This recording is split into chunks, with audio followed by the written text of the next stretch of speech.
जहरीली शराब के कारण कई जाने गई हैं, कई परिवार तबाह हुए हैं।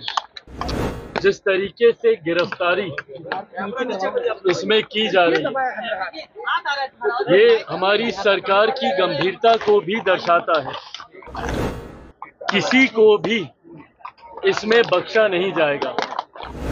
इस चुनाव में हम लोग सिर्फ झारखंड में हम लोग चुनाव लड़े। एक दुखद घटना है। जिस तरीके से जहरीली शराब के कारण कई जाने गई हैं, कई परिवार तबाह हुए हैं। सबसे पहले मैं मृतकों के प्रति अपनी तरफ से, अपनी पार्टी की तरफ से मैं संवेदना व्यक्त करता हूं। वहीं इस मामले में जिस तीव्रता से जांच की जा रही है,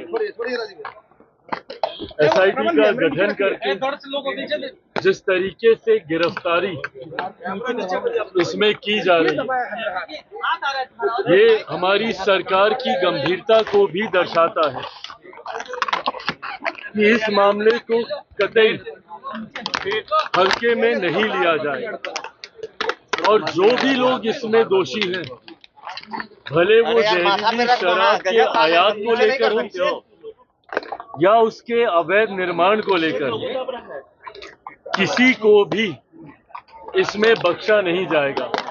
अगर इसमें स्थानीय प्रशासन में भी किसी की भी मिली भगत है, उन लोगों के ऊपर भी सख्त कार्रवाई की जाएगी। अंतोगत्वा बिहार में मौजूदा एनडीए की सरकार मुख्यमंत्री नीतीश कुमार जी के नेतृत्व में ये जो घटना घटी है, इसको लेकर पूरी गंभीरता से जांच भी की जा रही है और दोषियों के ऊपर कार्रवाई भी की जा रही है, ताकि भविष्य में इस तरीके की घटना दोबारा न घटे। देखिए, फिलहाल झारखंड को लेकर चर्चाएं चल रही हैं।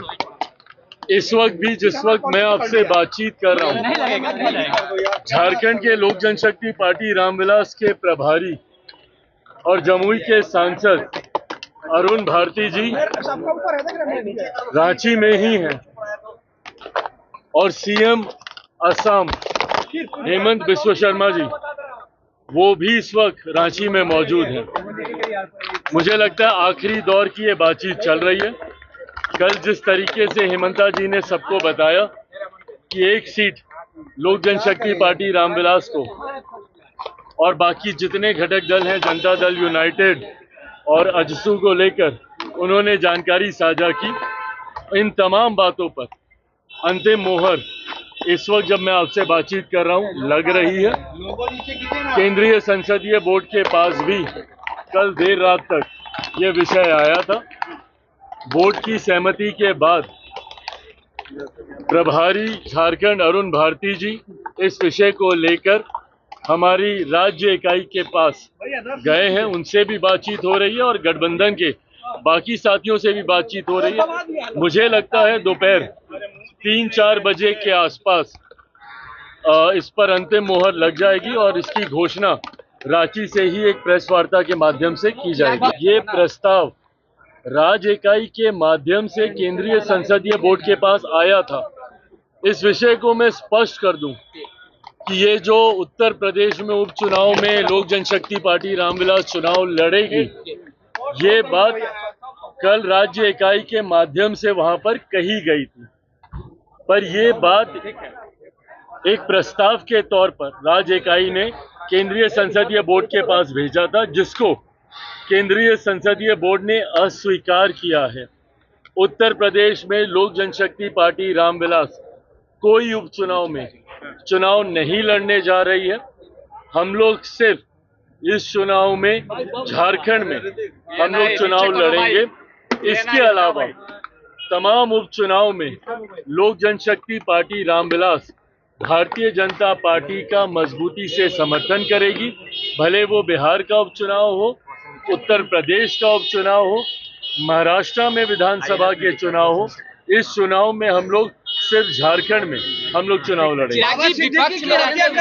बाबा सिद्दीकी जी, उनसे मेरा भी पुराना परिचय रहा, उनसे मेरे भी खूबसूरत, मजबूत और पुराने संबंध रहे। ऐसे में उनका जाना मेरे लिए भी एक व्यक्तिगत नुकसान है। मैंने भी एक साथी को, उनके जाने में एक साथी को खोया है।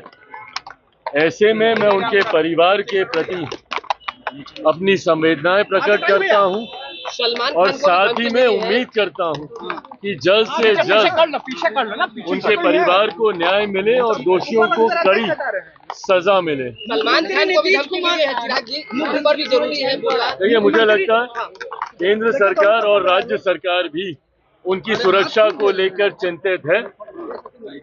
हर कदम, हर संभव कदम उठाए जा रहे हैं ताकि उनकी सुरक्षा में किसी तरीके की कोई चूक ना हो।